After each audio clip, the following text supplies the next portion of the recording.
Why did SmallBizDavid contact the fraud department of U.S. Bank today? Uh, if you have been following me any length of time, you will, I'll probably not remember, but it was in April a year ago, April 4th a year ago, that a major announcement was made. Most people didn't think too much about it. I did, because it was a great concern that millions upon millions of email addresses were stolen or hacked from as good a data security company as there is, Epsilon, and there were at least 30 major companies that had their email addresses of their customers stolen. Not just companies. U.S. Bank, of which I am a customer, was one. But my name also appeared on 7 other lists that were stolen.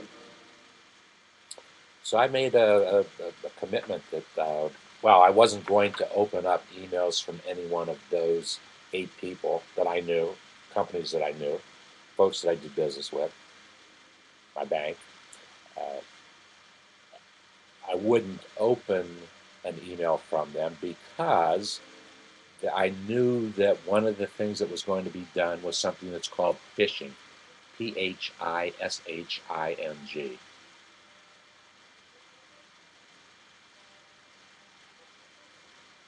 That is when whoever steals that address sends an email to that list with an email that looks like something that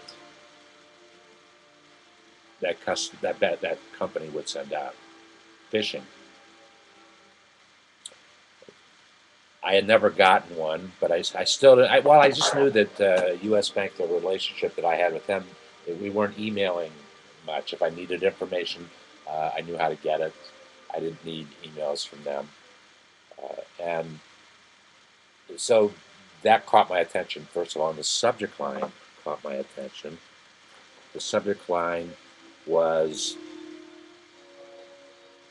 for $7 you can send up to $300.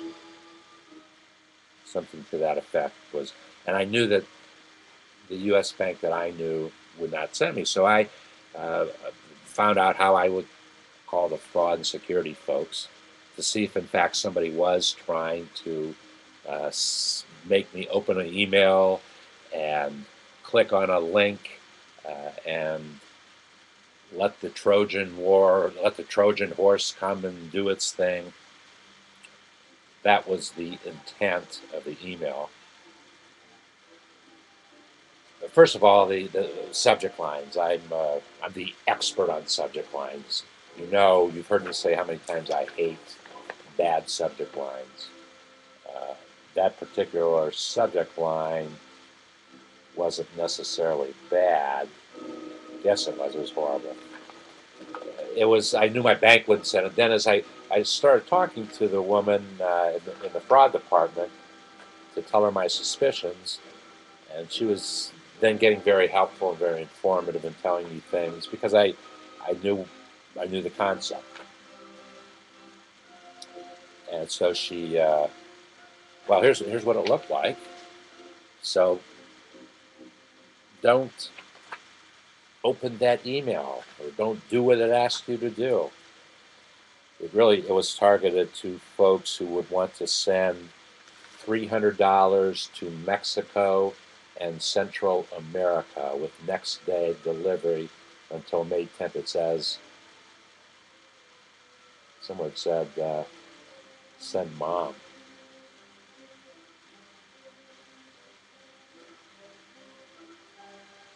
Sending mom the gift she shared her love. You can send up to $300 for a $7 transfer fee.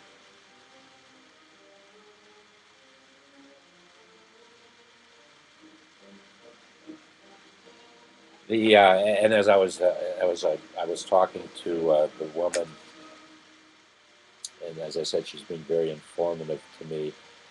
I saw that it was u.s.bank, and I knew for a fact that was a dead giveaway. I knew for a fact that um, U.S. Bank does not use dots; it's just U.S. Bank. So, word phishing does exist. I had never actually seen an example of it until this, because I knew it had to be as soon as I saw the subject line. That's why I'm very uncomfortable with email. The only email that I do uh, is with folks that I know it's going to get opened 100% of the time and it's going to get 100% response. So folks who I just have that kind of relationship with, that's how we communicate with email. Inside our community, to protect the security and privacy of our members. The only way you can communicate inside of our community, inside our firewalls, will be with a messaging system combined with a local search engine. That's how you will find members in the community. Of course, you have to have a complementary community marketing profile, which will contain your keywords so that people will be able to find you in the community. Phishing is a horrible, horrible thing, and um,